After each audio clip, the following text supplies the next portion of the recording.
Hi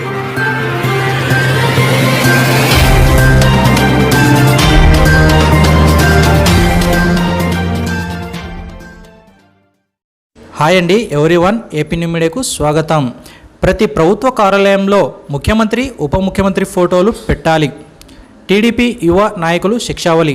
Kurnool జిల్లా మండల కేంద్రమైన గోనెగండ్లలో కూటమి నాయకులు పత్రికా సమావేశం నిర్వహించారు. టీడీపీ మైనార్టీ యువ నాయకులు శిక్షావళి మాట్లాడుతూ కొన్ని ప్రభుత్వ కార్యాలయాల్లో ముఖ్యమంత్రి నారా చంద్రబాబు నాయుడు, ఉప ముఖ్యమంత్రి పవన్ కళ్యాణ్ ఫోటోలు పెట్టాలని విన్నవించారు. అలాగే ప్రభుత్వ పాఠశాలలో మధ్యాహ్న భోజనం పథకానికి డొక్కా సీతమ్మ పేరును పెట్టి మధ్యాహ్న భోజనం పథకాన్ని అమలు చేయాలని తెలిపారు. దేశ ప్రజలందరికీ 78వ స్వాతంత్ర దినోత్సవ శుభాకాంక్షలు తెలిపారు. అనంతరం మైనార్టీ యువ నాయకులు శిక్షావళి ఉర్దూ పాఠశాల చైర్మన్ బగిలి ఖాజాకు ఘనంగా సన్మానించారు.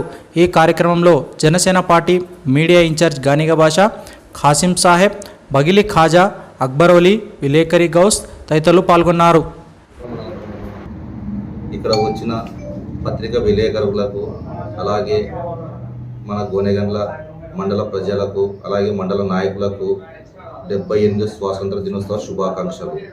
ముఖ్యంగా ఎమ్మిగలు నియోజకవర్గ ప్రజలు అభివృద్ధిని ఆకాంక్షించి సమర్థవంతమైన నాయకత్వానికి మన గౌరవనీయులైన ఎమ్మెల్యే జయనాగేశ్వరి గారికి పట్టం కట్టారు. మండల కేంద్రంలో నెలకొన్న సమస్యలను పరిష్కారం కోసం కృషి చేయుటకు మండల నాయకులు ఎల్లవేళలా అందుబాటులో ఉంటారు. అలాగే ప్రభుత్వ కార్యాలయాల్లో మన సీఎం చంద్రబాబు నాయుడు గారి, అలాగే ఉప ముఖ్యమంత్రి పవన్ కళ్యాణ్ గారి ఫోటోలను అన్ని ప్రభుత్వ కార్యాలయాల్లో ఏర్పాటు చేయాలని ఇంతకుముందే అది ఆమోదం ఉంది. ఇంతవరకు కొన్ని కార్యాలయాల్లో ఆ ఫోటోలు ఇంతవరకు పెట్టలేదు. కాబట్టి ఇది అన్ని కార్యాలయాల్లో దృష్టి తెచ్చుకొని రేపటి నుంచి అన్ని కార్యాలయాల్లో మన సీఎం చంద్రబాబు నాయుడు గారి, అలాగే ఉప ముఖ్యమంత్రి పవన్ కళ్యాణ్ గారి ఫోటోలను పెట్టవలసిందిగా కోరడమైనది.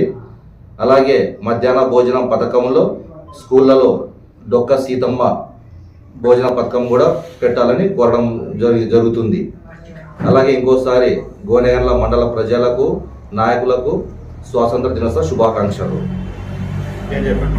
శేక్షావళి, గోనెగండ్ల.